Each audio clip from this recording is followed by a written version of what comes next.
We've seen some pretty powerful documentaries in Australia over the last few years looking at Indigenous rights in Australia and the failures that this country has often had in the relation to those people that we should be protecting. Well, today I took a look at a brand new documentary called the Bowraville Murders, and like I said, there's been some pretty powerful documentaries about Indigenous rights in Australia over the last few years.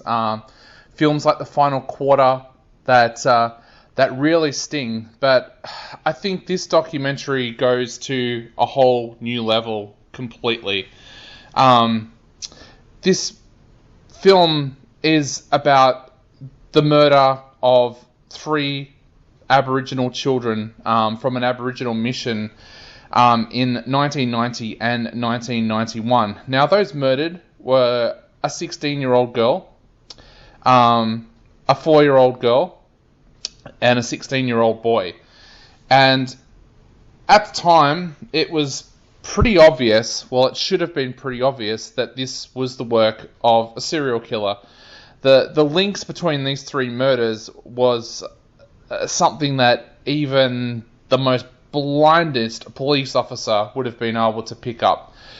This amazing documentary that's been put together by journalist Alan Clark exposes a dark side of Australian history that we very often have not heard about. This film goes in and takes a look at these murders, but more importantly looks at what happened after these murders. See, when these children were murdered, the first person, or the first police officer that was sent to investigate the cases was actually from the family unit. He was there to investigate the families of these Aboriginal children rather than treating them, these disappearances and murders, as murders.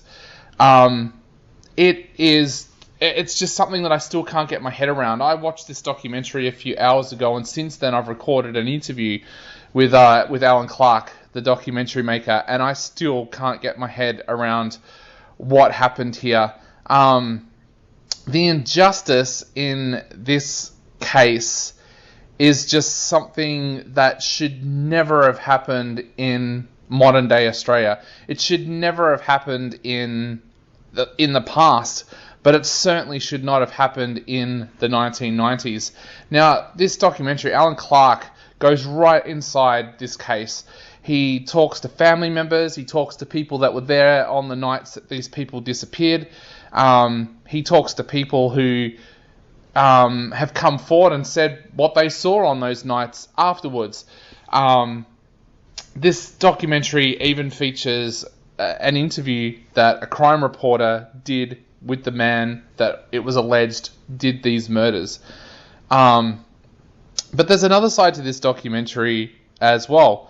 These families have never been able to get justice, even though there is a suspect out there. And I've got to be very careful how I say this because I don't want anything legal to come back onto me. But there's a suspect out there, and even though he's been trialed a number of times for these cases, has always been found not guilty.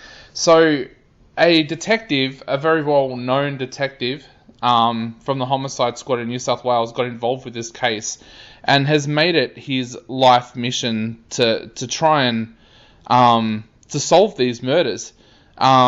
He's gone right to the High Court. He's tried to have laws changed and everything. This documentary features some amazing interviews with him. Alan Clark has done just an amazing job with this documentary. And I know a lot of respect and credit needs to be paid to Stephen Moore and Dan Goldberg, who produced this documentary, but Alan Clark just does an amazing job uncovering the truth here. This is quite possibly one of the most powerful documentaries that you will ever watch. Not just an Australian documentary, I mean this is one of the most powerful documentaries you will ever watch. Stunning doco. Do not miss this documentary. It's called The Bowraville Murders. It's showing at selected cinemas around Australia, but make sure you do not miss this documentary. I'm giving it 5 out of 5.